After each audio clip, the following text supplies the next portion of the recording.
Okay, a lot of people have asked me this question, necessarily so, since they purchased a lot of older manual focus AI and AIS lenses, which are a great deal and sometimes superior lenses optically.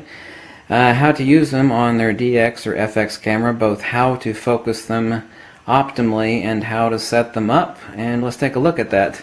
Okay, here we have our cameras off. I've mounted my 105mm f2.5, or say it's your 50mm manual focus f2 or 1.8 pancake lens. Go ahead and flip your switch to manual. It probably was the case that you had it on autofocus. We don't want the camera trying to autofocus an older manual focus lens. Let's go ahead and turn our camera on, and by the way, you have two possibilities, either shooting in manual mode or aperture priority on these older lenses. We're going to go into our menu setup. Here, we're going to go into our setup menu, and then we're going to select non-CPU lens data. Now I already have it dialed in, but let's say I choose whichever lens number you can store up to 9 on this Nikon D7100, but let's say we're going to select this as a new lens. We just purchased it. Okay, that's lens number in its menu, 9. It could be whatever number, doesn't matter.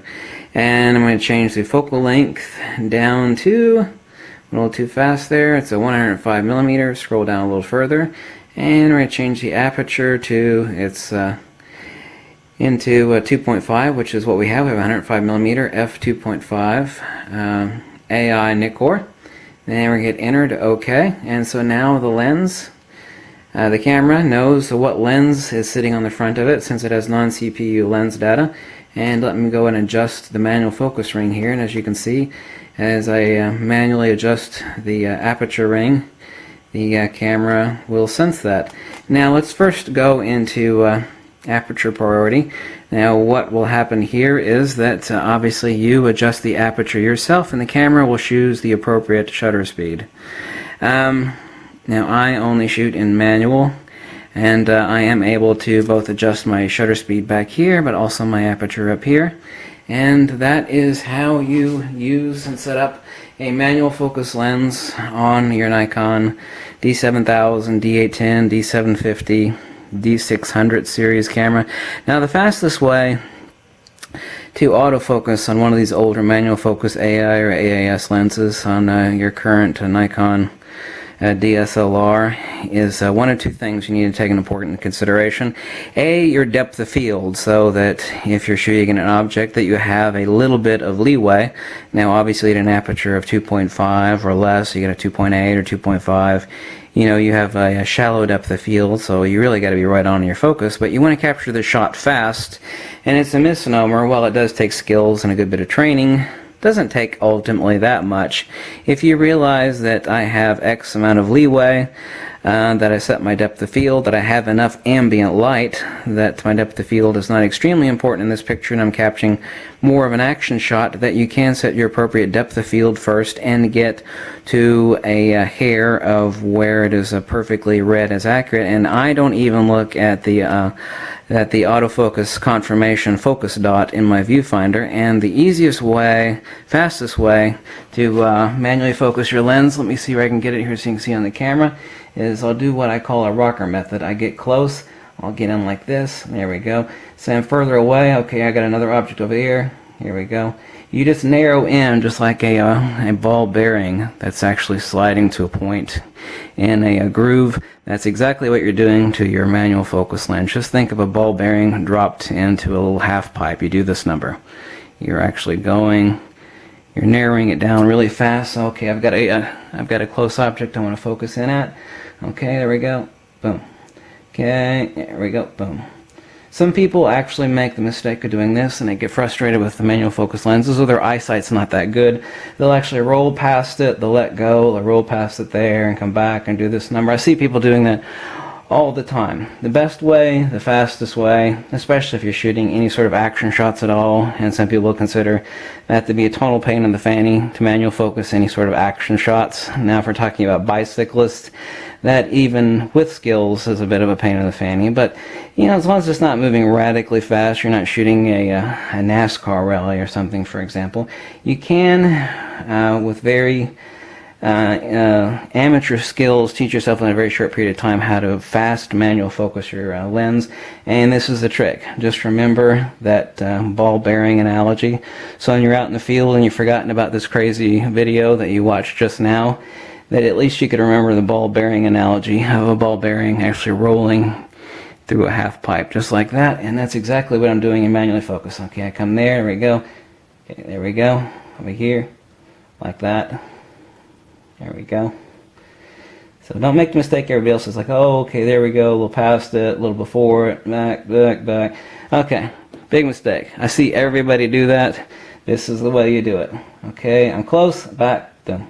I'm close, back, boom.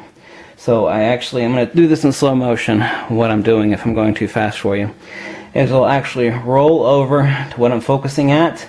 I've rolled a hair past it, but I know I just missed it.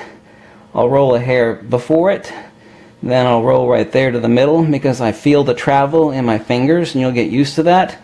So let's go over that again in slow motion. What you'll do is you'll roll over to what it is you're focusing on. You'll go just a hair past it, not on purpose, but you will go just a hair past it. It's like passing by something quickly, that you see something along the side of the road and you slam on your brakes. Then you back it up a little quick, and you put it in reverse, and you hit the gas, and you actually back up past it even a little bit further, and then you actually slide it forward and drive at a normal human pace, and that's exactly what you're doing with your lens. Okay, what I'm doing is I'm getting there fast, a little past it, throw it in reverse, boom. The third time's always the charm. Not always, but typically the case. So let's go over it again. I'm going to roll to my shot. Boop. A little past it. Boop. Okay, I went a little too far there. Boom. Middle of that. I've got it. And that is the fastest way to autofocus. The fastest way to manually focus with your manual focus lenses. I'm sorry, I've been a little sleep deprived for the past few days. I might have only had about 8 hours of sleep in the past 4 days. Been very busy doing a lot of things, so excuse my verbal flub right there, but just remember that. Just remember, like I can't remember what movie that's in, where actually some guy sees a hot model and he's driving past her and he slams on the brakes, and then he throws it in reverse and he guns the gas again, and he just misses her again, but he's a lot closer. Then he throws it in drive, and he just gradually creeps up, and it's right there, just whoop, boop, boop. 3 strokes to get there, just a hair past, a hair behind, and the split difference between the two, you're right on. And you can teach yourself that really quickly, and if you remember that, you'll be a lot happier, and you won't really have an issue using manual focus lenses. You'll find that you have more tactile engagement with your camera, and you've got it in manual mode, and you're controlling both your aperture and your shutter speed, and you're controlling your focus. And so manually engaging the tactile experience with your camera, you spend more time thinking about light and composition, and less time looking for pretty pictures, and more time thinking about pretty composition and pretty light, because ultimately a true professional photographer can kind of make a sloppy looking toilet look interesting, because he's an expert with light manipulation and composition.